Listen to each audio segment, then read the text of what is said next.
Shu isn't a person's name, it's a seat, a position that predates anyone who occupies it. When someone excels beyond their predecessors, they inherit that seat and keep it until another surpasses them. But you cannot supplant them merely by declaring your intention. You only ascend by serving under them, learning everything they can teach you. When they depart, you remain as the most knowledgeable, stepping into their place with humble gratitude. I remain my master's student, always will, for without him I would not exist as I am.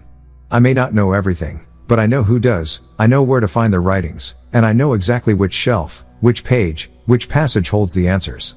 As long as I stay in tune with that discipline, I grow. The moment I try to take over, I lose my way. You cannot become the master simply by wanting it. You become the master by honoring the lineage that came before you. Consider the story of Shu, who studied under masters of wind and thermodynamics. So profound was his mastery that he invented what no one else could imagine. His peers declared the ancestors reborn in him, and he, too, was granted the seat. He then raised students of his own. When he passed on, the wisest among them assumed the mantle. This father-to-son transmission, teacher-to-student, ensures that, in each generation, the ancient wisdom lives on. But if humanity fails its test, if no one is ready to uphold these responsibilities, then judgment falls. The planet itself may shift or vanish, as satellite images have begun to show hundreds of miles of land disappearing. We stand in end times. Don't look for another savior unless we first transform ourselves into the conditions that can give birth to a Messiah. We must build the environment, the sacred city, that can cradle this coming teacher. Without laying the proper groundwork, prophecy itself cannot come to pass. True transformation demands more than doctrine. It demands a new, productive way of life. We tend to wait until disaster, earthquake, tsunami, hurricane, knocks on our door before we change. But by then, often, it's too late. Reflect on Elijah and his servant. Before Elijah departed, he bestowed a double portion of his spirit, ensuring the continuity of knowledge far beyond his lifetime. This is the power of diligent discipleship under a master who, in turn, was a devoted student of his father, and so on. Each of us, when appointed to a seat, bears the duty to maintain its principles, protect its secrets, and serve with responsibility. In ancient Egypt, each deity's name embodied not mere worship but the essence of creation itself: hydrogen, the water producer; Helios, the sun, and countless others, each revealing a fundamental principle of nature. These were never idle myths but sophisticated allegories encoding alchemy, architecture, physics, and sacred law, taught only to those prepared to inherit and further the work of civilization. Our blood, our very makeup, is this living continuum. The elements of the universe flow through us. We are at once microcosm and macrocosm. From hydrogen to carbon, from the primordial waters of Nu to the hidden moonray that bridges darkness and light, each principle resonates within our bodies. Recognizing this, we reclaim our role as co-creators of reality rather than passive worshippers. It is our responsibility to pass these truths to our children, to teach them self-reliance in medicine, in agriculture, in science, so they may advance beyond us. Other cultures do this diligently. We too must share our heritage of herbalism, holistic healing, and ancient science. Only then will the deities be reborn among us, manifest in our works rather than idle prayers. When you walk in alignment with this lineage, honoring lineage, mastering elements, serving under a true teacher, your life becomes testament. People will speak of your deeds, that is the highest praise. Remember, 6 months of the year, mind your own business; 6 months, help others. Stay busy in both, and you fulfill your purpose. Finally, understand that time and space are illusions shaped by perception. Our blood, our density, our energy all modulate how we experience reality. By mastering energy, light, and matter, we can transcend these illusions. As long as we acknowledge our place within the cosmic order, we can become living bridges between past and future, guardian gods walking the earth. Think it, become it. To speak of an almighty God within the context used by Jews, Christians, and Muslims necessitates a return to the roots of the belief itself. In doing so, one must go beyond the traditional origin of Judaism, the Hebrew religion and its people, because Judaism, as the parent of Christianity and Islam, ultimately finds its foundational concepts in the indigenous African religions of the Nile Valley. These African spiritual systems, today often called Egyptian religion or the mysteries, served as the source from which the three so-called Western religions derived many of their core beliefs. A full understanding of traditional African religions, particularly those that flourished along the 4,100-mile Nile River, requires an extensive and dedicated body of study. However, even a brief look reveals striking connections. For instance, the concept of creation by a singular God, embodied in the sun god Ra and Osiris, often merged or overlapping in identity, points to a form of monotheism deeply embedded in African spiritual thought, even though African religions were outwardly polytheistic. Sir E. A. Wallace Budge, in his English translation of the Book of the Dead, portrays Osiris as the sole deity capable of granting eternal life and rebirth. A prayer by Pharaoh Thutmose III, 1504–1450 BCE, to Osiris reflects this reverence for life after death. I shall not decay. I shall have my being. I shall live. I shall wake up in peace. This central belief in immortality and a supreme being is echoed throughout ancient texts and underscores a philosophical and religious system that predates and influences the Hebrew conception of Yahweh, and by extension, the Christian and Islamic deities. Budge and other scholars note that Ra and Osiris, representative of the supreme god, were not merely symbolic but signified the presence of one true God over all others, as evidenced in the language and symbolism found throughout the Book of the Dead. This monotheistic element is further elaborated upon by scholars like CPDD in the Encyclopaedia Britannica, who observed that traditional African religion featured a relative monotheism and adoration of one god above others, akin to the Hebrew God of Israel. However, while the Indo-Europeans developed a theoretical monotheism from speculative monism, the Nile Valley Africans practiced a practical monotheism, centered around an absolute, sovereign deity that demanded obedience and reverence. Even scholars like T.L. and Max Muller, who explored the philosophical contradictions in Egyptian religion, acknowledged the persistent and unyielding awareness of one divine being amidst a multitude of gods. Further linguistic analysis by Professor LePage Renouf and J. Lieblein revealed that many Indo-European languages shared etymological roots with African terms for God, suggesting that the idea of a singular supreme being is both ancient and widespread. These religious and linguistic elements existed in Egypt long before the biblical patriarch Abraham, who is believed to have entered Egypt around 1640 BCE. The pyramids of Saqqara and Giza, built hundreds of years before Abraham's arrival, illustrate the established nature of African civilization and spiritual thought, emphasizing that monotheism, immortality, and divine order were not new when Abraham, and later Moses, encountered them. They were deeply rooted in African soil. This reality calls for a re-evaluation of Moses' identity and his place within African history. The Bible itself, in Exodus 2:16–19, depicts Moses being identified by Midianite women as an Egyptian, a term that, by physical description and cultural understanding at the time, referred to a black African. Herodotus, writing in History's Book 2, describes Egyptians and Ethiopians as having dark skin, woolly hair, and broad features, characteristics that applied to Moses and his kin. These Hebrews, or Habiru, were not visually distinguishable from other indigenous Africans and shared in the cultural, governmental, and religious life of Egypt. They held high-ranking positions, such as Joseph, who rose to prime minister under Pharaoh. Moses himself was raised in royalty, reportedly as the son of Pharaoh's daughter, a status inconsistent with slavery or foreign oppression. Moreover, there is no archaeological or historical evidence, outside of Hebrew scriptures, of the Jews bringing religious texts or established institutions into Egypt. Rather, their stay in Egypt, which spanned over 400 years, involved a cultural and spiritual absorption of Egyptian traditions, particularly those concerning law, cosmology, and theology. This is significant because the Ten Commandments and other Mosaic laws bear a strong resemblance to earlier Egyptian laws and moral codes. Consequently, Judaism's spiritual foundation rests heavily on African religious and ethical systems developed long before the existence of the Hebrew people as a distinct group. Unfortunately, modern interpretations of Judaism, especially in Western contexts, have often deliberately excluded or obscured its African origins. This exclusion is facilitated through the invention and proliferation of terms such as Negroes, Semitic Africans, Caucasoid Africans, and more, all serving to sever North and East Africa from the rest of the continent in public consciousness. The educational, religious, and cultural systems in the West perpetuate this semantic separation, reinforcing a false narrative that isolates Egypt and other advanced African civilizations from the rest of Black Africa. In truth, the Nile Valley civilizations, from Uganda in Central East Africa to the shores of the Mediterranean, represent a continuous and unified cultural and religious evolution, spearheaded by Black Africans. These civilizations reached architectural, philosophical, and theological zeniths not only in Egypt but in places like Nubia, Kush, Punt, and even as far south as Great Zimbabwe. The Hebrew people emerged from this milieu, carrying with them the religious traditions and philosophies they encountered and were born into. The black stone of the Kaaba in Mecca, for instance, reportedly originating in Ethiopia, highlights the continued African connection even in Islam, which, though born centuries later, cannot detach itself from its ancestral spiritual roots. Ultimately, the origins of Moses, Judaism, Christianity, and Islam lie not in abstract or alien revelations but in the lived religious experiences of the indigenous African peoples of the Nile Valley.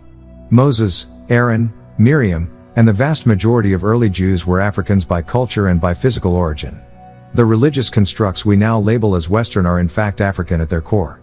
This truth, buried under centuries of racial, cultural, and theological distortion, is recoverable through the examination of sacred texts, archaeological evidence, and the honest works of early scholars. The spiritual and moral structures of Judaism, Christianity, and Islam, belief in one God, the afterlife, divine law, and the soul, were all present in Africa thousands of years before these religions were codified under their now familiar names. Understanding this is not only a matter of historical accuracy but a necessary step towards spiritual and cultural reconciliation. A close examination of the life of Moses, as recounted in ancient Hebrew biblical history and subsequently adopted by Christian and Muslim traditions, suggests that Moses was born into the tribe of Levi at a time when the indigenous African Hebrews were already enslaved by fellow Africans, worshippers of a different religion, in North Africa's Egypt. To save him from Pharaoh's decree to kill all Hebrew male infants, his mother placed him in a bulrush basket and set it adrift on the Nile. By a remarkable coincidence, or divine providence, the princess, who may also have been his sister, discovered the basket among the reeds and, moved by compassion, adopted the child.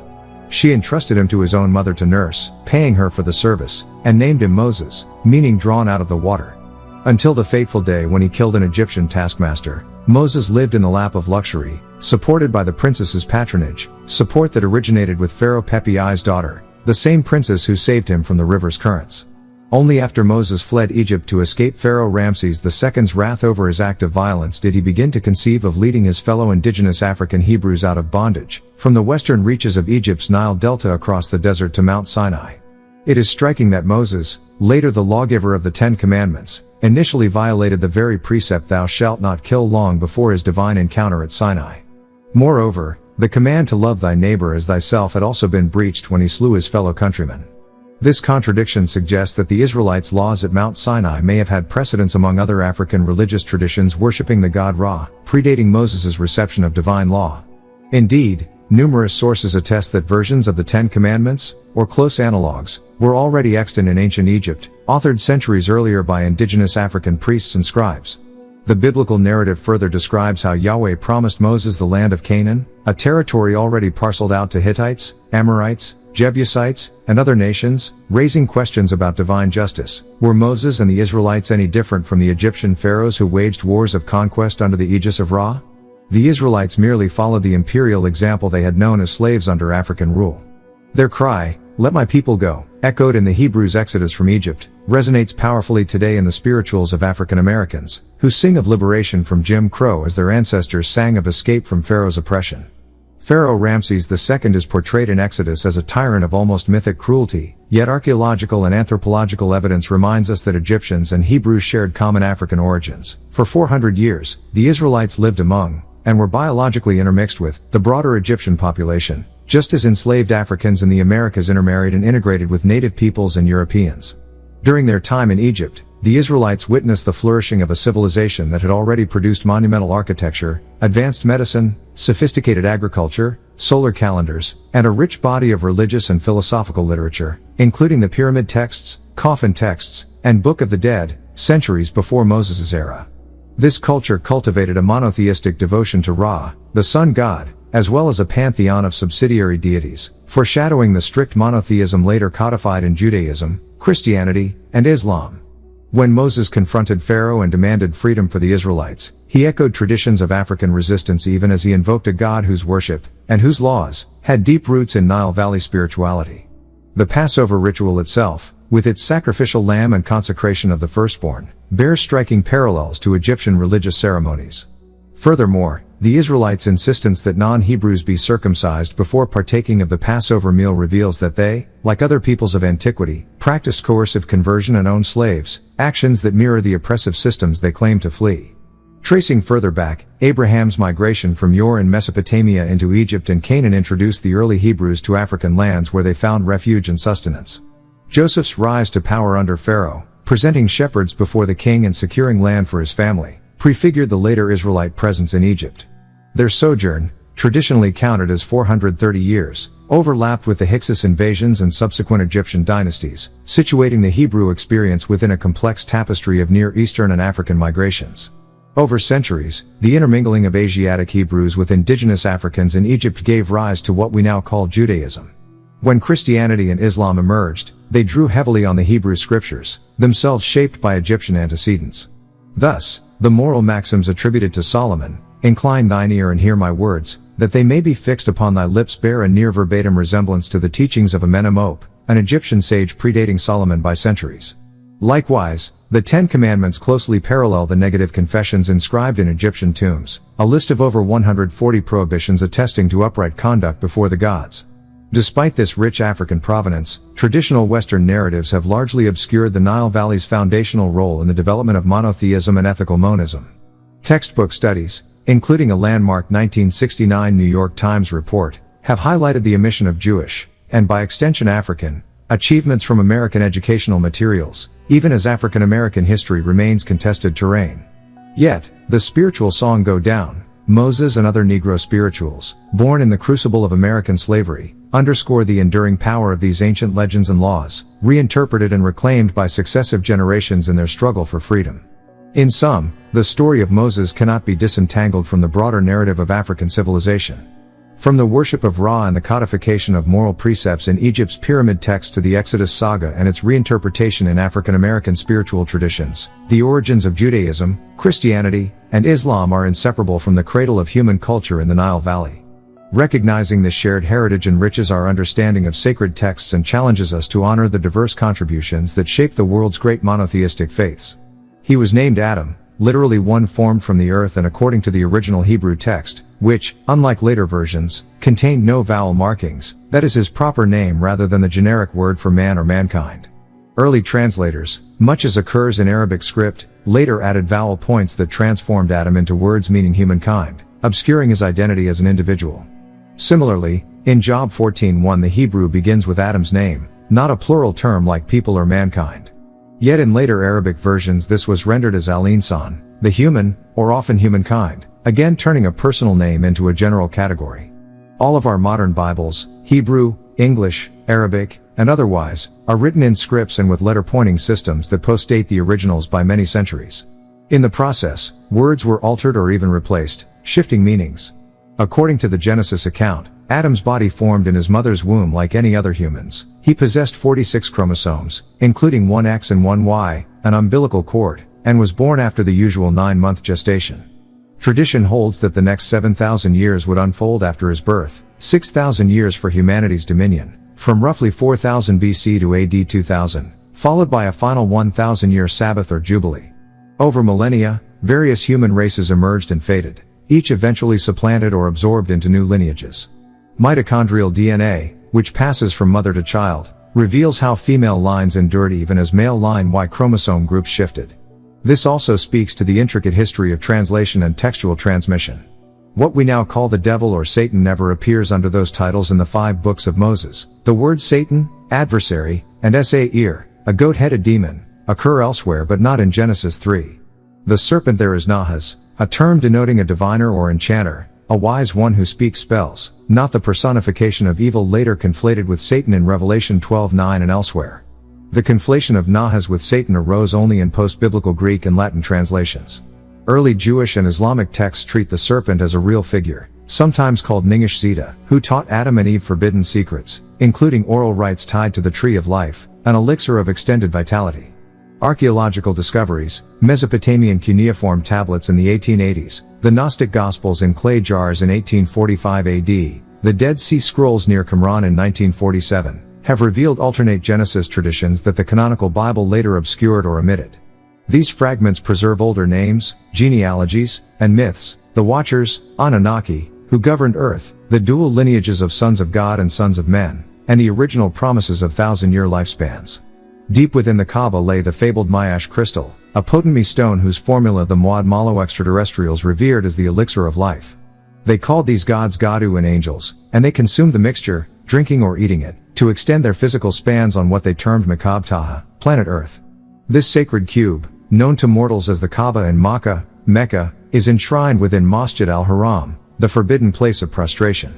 Only the nobility may enter its interior, the faithful circle it in pilgrimage, pressing their lips to the black stone, a blood-red meteorite of mythic potency. For Eve, kissing the black stone was akin to drinking the holy waters of Zamzam. Both represent the same life-giving elixir that became ritualized in the Christian Eucharist, bread as flesh, wine as blood. All Abrahamic worship traces back to this primal rite in Mecca. The Hebrew Barak, to kneel in blessing, mirrors the Arabic Barak. Yet scarcely anyone today comprehends why the Kaaba remains forbidden save for the privileged. Ancient records, Sumerian tablets, Dead Sea Scrolls, and early Islamic histories hint that the Kaaba predates Abraham, possibly built by Adam himself. Within its cube lay the stone formula, safeguarded through ages by priests claiming descent from Yahweh/Elohim. When the Garden of Eden fell, the Muad Malo fled earth for Nibiru, and humanity's lifespans began their decline, from Adam's 930 years, Genesis 5:5, to Abraham's 175, Genesis 25:7, Moses' 120, Deuteronomy 34:7, and today's average of 60 years. The secret lay in exchanging bodily fluids. The Mayash-powered elixir in the extraterrestrials' damum, blood, maintained youth, passed through oral rites and breastfeeding. This is why breast milk was revered and why early Muslims extolled women who nursed. Genetic mixing with the adulterous Nephilim seed corrupted Eve's line, ushering mortality into humankind's DNA and reducing lifespans. Islamic tradition holds that Muhammad, Ahmad ibn Abdallah, 570–632 AD, reaffirmed the same sacred texts of the Torah, Torah, and Gospel, Injil, albeit with slight interpretive shifts. The Arabic Quran uses Jannah Ain, Quran 973, Garden of Eden identically to Hebrew Genesis 2:15. Yet many translators relocate Eden to ethereal realms, ignoring the shared linguistic roots. Sumerian and Canaanite myths amplify the Genesis narrative. Ningishzida, son of Enki, taught Eve the stone rites in the enclosure of pleasures, Genesis 3. Consuming the elixir revealed divine and demonic realms, activated the third eye, and granted near immortality. When Eve and Adam partook, they defied the Anunnaki decree and acquired forbidden wisdom, what later became known as original sin. Their union, with both each other and the reptilian Anunnaki, produced hybrid offspring, Cain born of the god Nanar, Sin, Abel of Adam.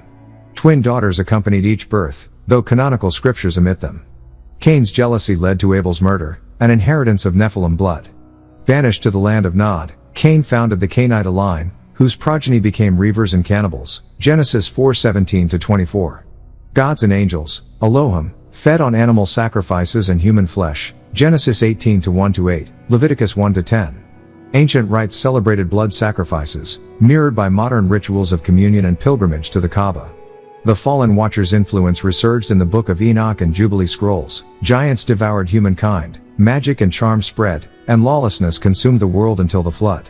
After the flood, lifespans gradually lengthened again. Enoch, 365 years, was taken to the heavens. Methuselah, 969 years, carried his father's elixir, and Noah's line persisted. Yet with each generation, mortality reclaimed its dominion, all until the Kaaba's lost stone formula and the promise of regained immortality. Thus, the Kaaba remains the central vault of primal secrets, an axis where humanity's divine heritage, extraterrestrial interventions, and the promise of eternal life converge within a simple black cube. When we first received NWPU, we didn't understand it, and in truth we still don't know its deepest significance. When the master teacher finally tells us what NWPU means, then we will know. Until then, we trust him because for decades he has taught us everything with perfect accuracy. Think of the times your grandmother warned you against something. Every single time she was right. So even when she says something strange, you trust her. If she tells you not to go to church today and you obey, and then the church is struck by lightning, you understand. You might resist blind faith, but do you trust your car's brakes? You may not have known them personally, yet you trust the mechanic who fixed them. If you trust that, why not trust the master who has taught us for 50 years, always proven right? It's not blind faith, it's earned trust. Some say information about this mission is already embedded in our DNA. Consider the sun and the black hole. Light travels at roughly 182,272 feet per second, but black holes pull in energy and light. On one side of the spectrum of reality is the physical realm of light, on the other side is the black hole, where time and space collapse. What we see as the sun's light is an illusion, a manifestation of energy magnified by spheres of influence. In space it's actually ice cold. Heat on Earth is just energy focused through our atmosphere and the spheres. The 7 spheres of energy magnify this light and heat. When a star collapses, we call that a black hole, where there is no time or space. Darkness, in fact, is eternal because you can never turn off darkness the way you can turn off light. Shadows are simply areas of lesser light. We often learn science through a European lens, but asking African questions yields deeper insight. Universities teach you to profess knowledge, but here we seek true understanding. Many of us remember using a magnifying glass under the sun in childhood, focusing beams to burn paper. That same principle of focus applies to our minds.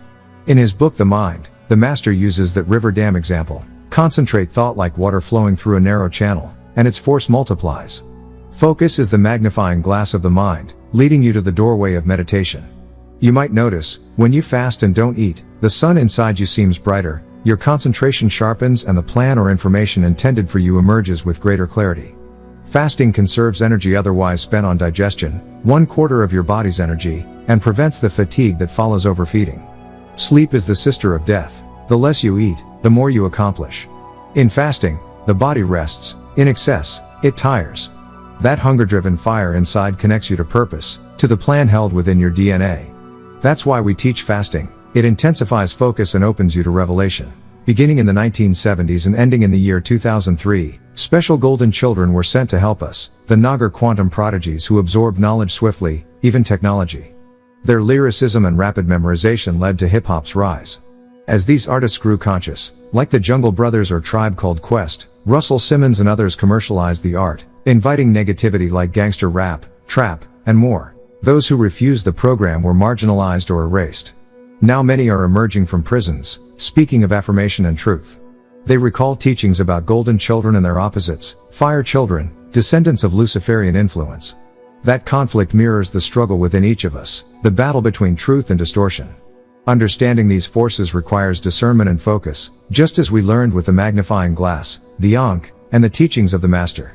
Remember this, every organization, Nation of Islam, Church of Christ, has fired children and accepted outsiders, planting foreign influences into our community. How can you impose a religious will onto an African culture and declare its practices wrong? According to whose book? Certainly not ours. We've been subjected to other people's cultures so long that even our questions fall into their frames of reference. We're tripping over English, the worst language on the planet, trapped in its spells. That's why good brothers get locked up. Laws are crafted against our nature. If you want to enjoy life in a certain way, they'll criminalize it. How can you condemn me for receiving stolen property when the very land beneath your Starbucks, wall parks, and Disney Worlds is stolen from Native Americans? Yet you're never tried for crimes against them. Then you set an arbitrary age of consent, 18, for sex, ignoring the fact that biologically, puberty happens much earlier, and in many non-Caucasian cultures, those ages were normal.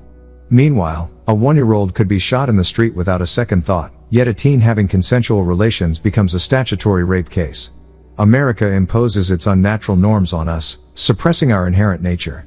When the master teacher first instructed us, we were deaf, dumb, and blind, born into slavery mentally as well as physically. We knew nothing of our rich culture beyond the plantation. Frederick Douglass, they say, sold us out, while others who refused to cooperate were erased from history. Today, Jesse Jackson Jr. is crucified by media and government over campaign funds, yet Kerry, Bush, and Gore's millions go unquestioned. They sidelined Jackson because he threatened their power. Now they groom Barack, hoping he'll stay in line. Pop's first resurrection taught us how to talk, walk, and live African in America. He called it the Nubian Islamic Hebrews, hidden under a banner so the devil, their intelligence apparatus, wouldn't notice. Nubia predates Egypt, and Nubians never sold out. Invading armies had to cross deserts and cataracts, only to be met with fierce resistance. When they couldn't conquer Nubia by force, they married in, hybridized our people, then sought to destroy the originals for oil beneath Sudan's sands. Within our community, though, some newcomers tried to impose their European state of mind, eroding collective care and the African concept of extended family. We've been in America too long, so long we can't name a single thing in the US that's authentically black, much less African. We memorize histories, but we still think like them, practicing a European-American mentality in a British-founded nation called the United States of America. Pop had to break that spell, so he gave us religion, Islam, Judaism, Christianity, but seasoned them with NWPU. His versions run deeper than any mainstream doctrine, forcing us to question everyone and everything. Only by relentless questioning can we shatter blind faith, yet when the new doctrine emerges, we hesitate, because even NWPU adapts, its doctrine is dimensional, ever expanding with the cosmos. You can't confirm NWPU with these books of the dead anymore. Sabians operate beyond person, place, and things. Pop authored 600 books, overturning Islam, Judaism, Christianity, and more. He showed that every ancient text, Mesopotamian tablets, Babylonian epics, Egyptian hieroglyphs, originated in Africa, then were borrowed and repackaged by Greeks, Hebrews, Romans. He urged us to learn the original languages, so we can read the epics in ancient Babylon and see for ourselves. No other scholar reached his level of scholarship. If you deny his work, you fall back into religion, worshipping stones and ancient idols. Our origin story spans Mars and the Sun. Ancestors' first stop was Project 1 on Mars, where they built bodies to survive there, think Avatar. They then seeded Earth's oceans. From protozoa to amphibious archaeodelphids, they engineered organisms who would become us. Evolutionary diagrams show proto-mammals, genus Homo. Lucy was just a monkey in the scientific sense, later hybridized with alien genes, leaping across the missing link. Ancient texts call these reptilian water beings Ogdoads, the 8 deities of Amun and Amunet in Greek, mirroring Kamina, our original tongue meaning 8. These Ogdoads were star gods, male and female, serpent and frog, called the Meldikians in ancient Mali. Our master teacher explained, originally, Caucasu were bodyguards created by our sun ancestors to protect us from cosmic threats. But once they tasted blood, they went on a global rampage, subjugating us and casting the first spell of religious ignorance. Pop's first resurrection freed us from that. His second resurrection now lifts us from the Moon Age, Pisces, the era of blind faith, into the Sun Age, Aquarius, the era of awakened vision. That double resurrection empowers us to break any spell, embrace our true culture, and reclaim our destiny.